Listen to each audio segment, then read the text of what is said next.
Well guys, ang video na to ay tungkol dito sa pwede nga bang pumunta dito sa Pakistan na hindi alam mo yun, natatakot na pumunta dito kasi maraming nakikita sa video sa mga ibang mga vloggers na mahirap pumunta dito pag wala kang pera, kumbaga.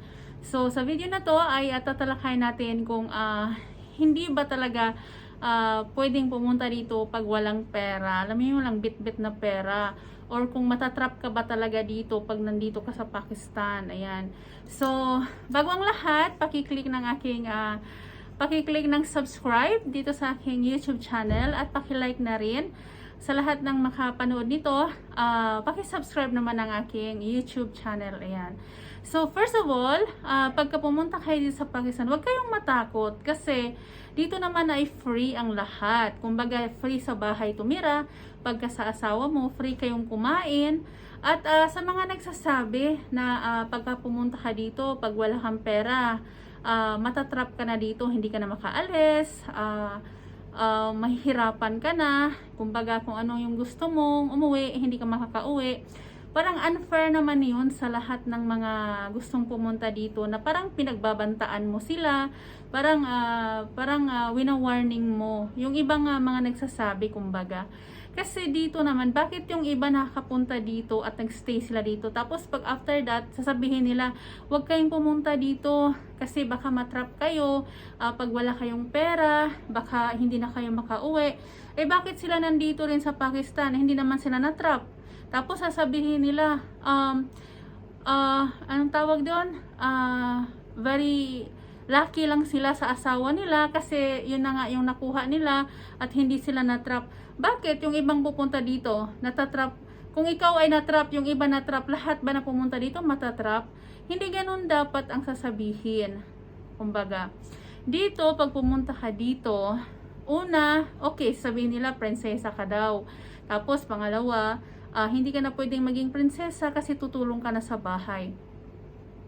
Lahat naman ng pupuntahan mo ng bansa, ganoon naman talaga, 'di ba? Kahit pumunta ka ng Pilipinas, pag may bisita tayo, pupunta sa bahay natin. Una, syempre pagsisilbihan mo, pag tumira na sa iyo, syempre yung tutulong-tulong ka na, pero hindi naman siguro sa ganung setup na kawawa ka na. Kasi may utak ka naman alam mo naman kung paano makisama. Ito, kung hindi kayo marunong makisama, yun lang yun. Pero sasabihin matatrap ka, hindi ka na makakauwi.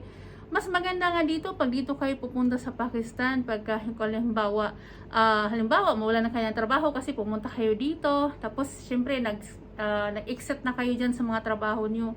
Ngayon, mas maganda na pag pumunta kayo dito, mas lalong hindi kayo matatrap. Bakit kayo matrap dito? Napakaganda ng offer ng mga nasa Dubai.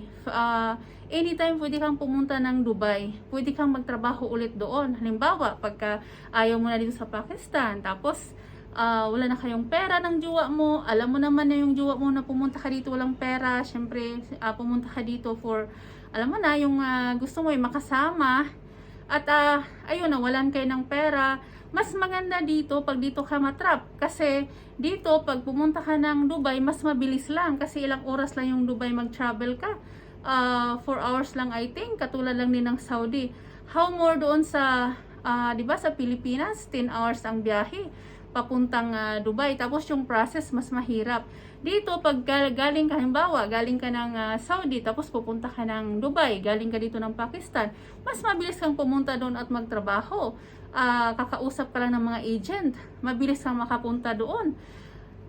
Yun lang yung mga walang utak. Kumbaga, kung ano yung nakikita nila, yun lang yung sasabihin nila sa mga tao. Hindi na iniisip yung mga ways na yung mga tao, maraming ways na kailangan mong gawin.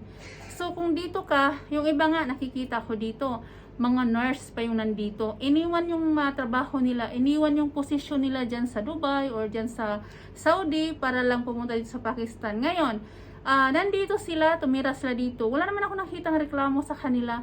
Wala akong nakita na nagsasabi dyan na nagbablog na huwag kayong pumunta dito, huwag kayong ganito, mahirapan kayo. Sila nga, posisyon nila is nurse. Maganda yung posisyon nila, malaki yung sahod nila. Nung nandito sila, nahihirapan sila, never silang nag-react, never sila nag-complain.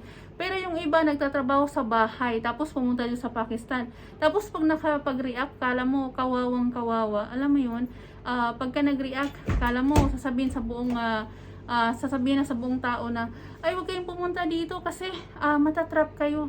Ang nagsasabi nga, hindi nga natrap, tapos sasabihin mo matatrap yung pupunta dito. 'Di ba? Dapat yung mga ibang tao na nandito sa Pakistan, dapat mag-isip kayo, huwag kayong magsabi ng ganyan. Kasi ako din, ganun din noon. Nakakita ako ng isang vloggers noon, na dito sa Pakistan, tapos sinabi niya, kayo, mahirapan kayo pag pumunta kayo dito, magsasaka kayo sa bukid, magganito kayo sa bundok, ganyan.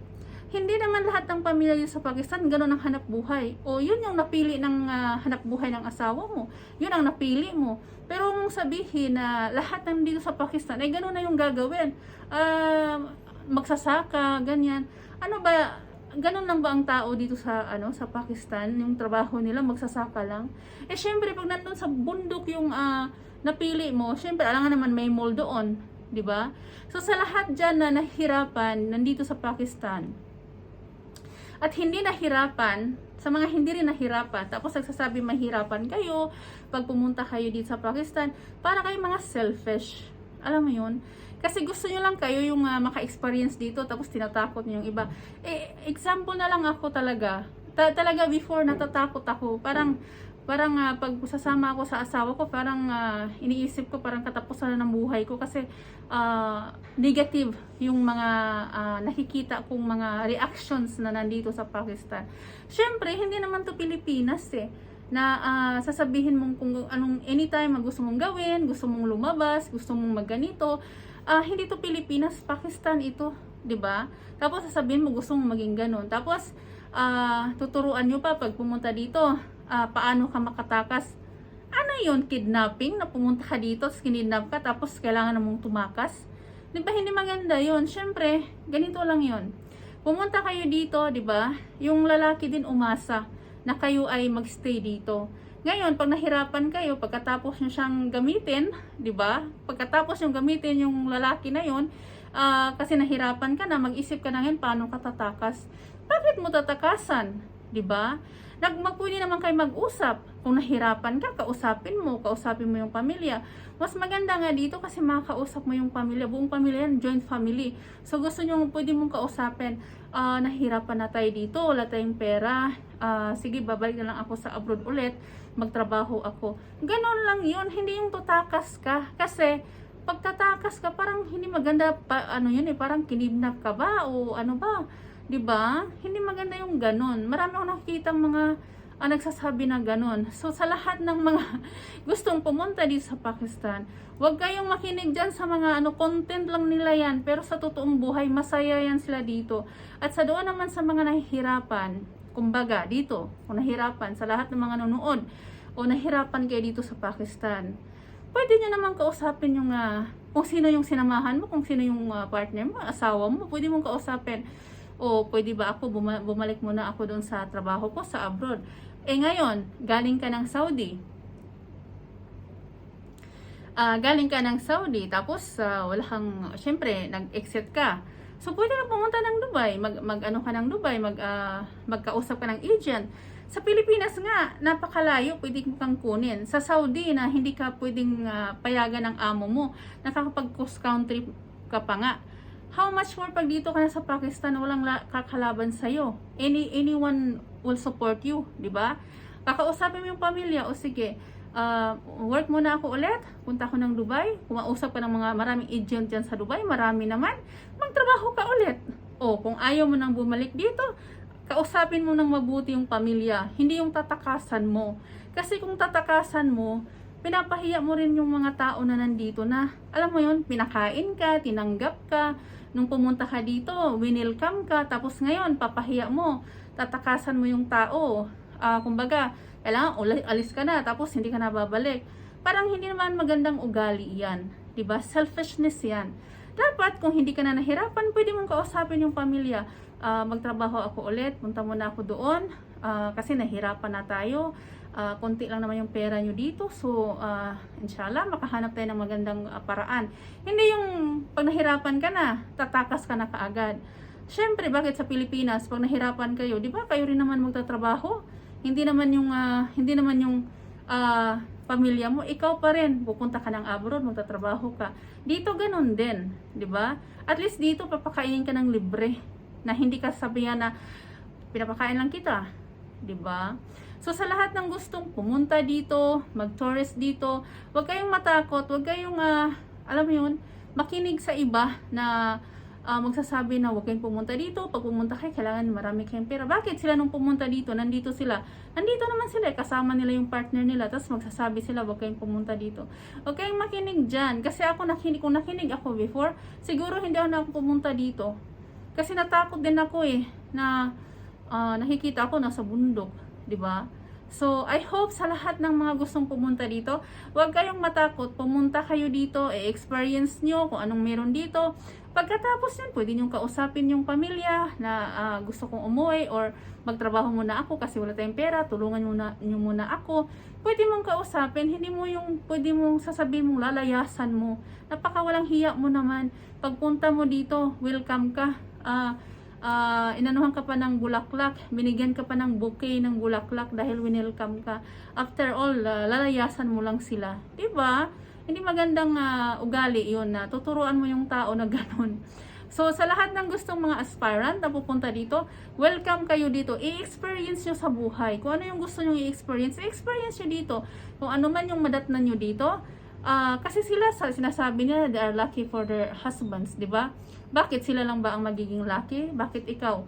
Hindi ba pwedeng maging lucky ikaw? Di ba? Yung mga gustong pumunta dito. Sila lang ba yung may lucky na husband? Ikaw ba? Hindi ka makapwedeng, yung partner mo ay mabait naman at luckily, nakahanap ka naman ng, alam mo yung totoong tao.